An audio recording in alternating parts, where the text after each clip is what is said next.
Umugani wa Kirenga. Muze mbacire umugani, babambuza umugani, nuzava ikantarange azasanga ubukombe bw'umugani buziritse ku muganda w'inzu. Harabaye ntihakabe, harapfuye ntagapfe, hapfuye imbwa n'imbeba, hasigaye imva n'ingoma. Kera habayeho umugabo witwaga Kirenga, wari umunyembaraga kandi w'igitinyiro. Kirenga yari umworozi w'inka nyinshi kandi yari azwiho kuba intwari mu gutabara no gukemura amakimbirane.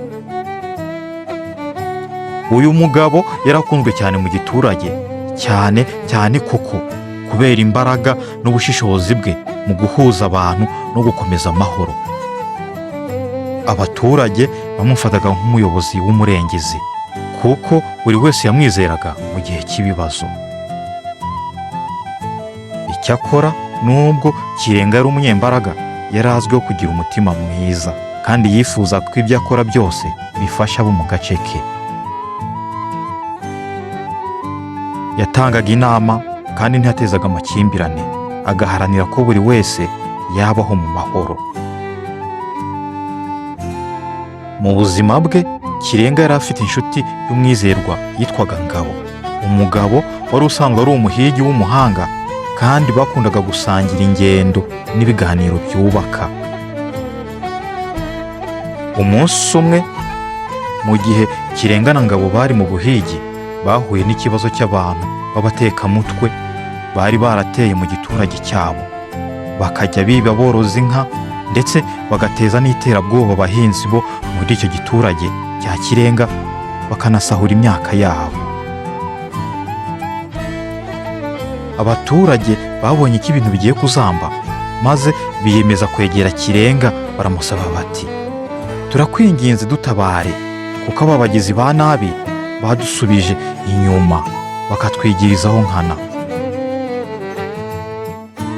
Kirenga yumvise ayo magambo aravuga ati, nk'uko bisanzwe nzaharanira kubatabara no kubashakira umuti w'iki kibazo.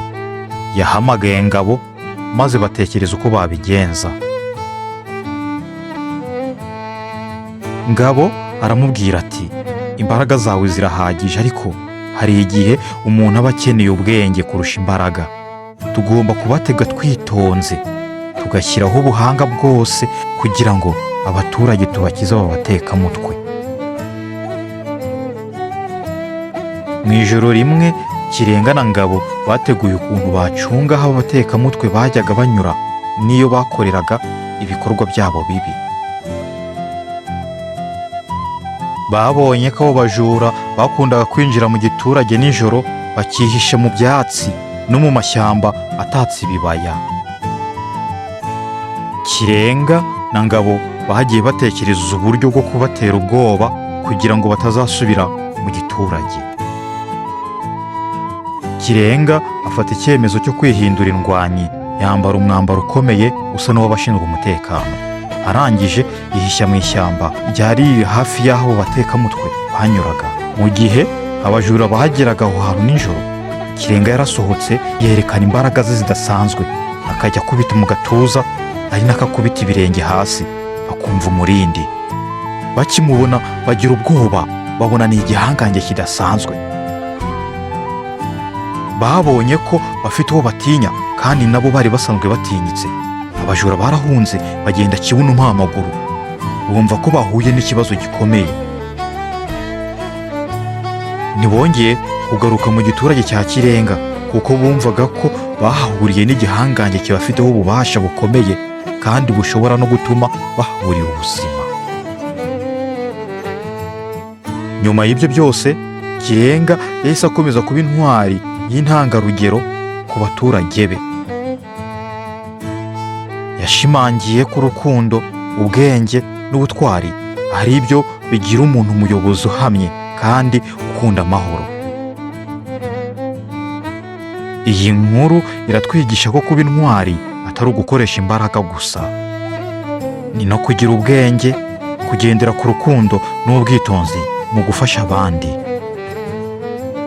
Kirenga yerekanye ko intwari nyakuri ibayo iyo yifashishije ubushishozi, ikarwanya ikibi kandi ikigisha amahoro no kurinda umutekano w'abandi.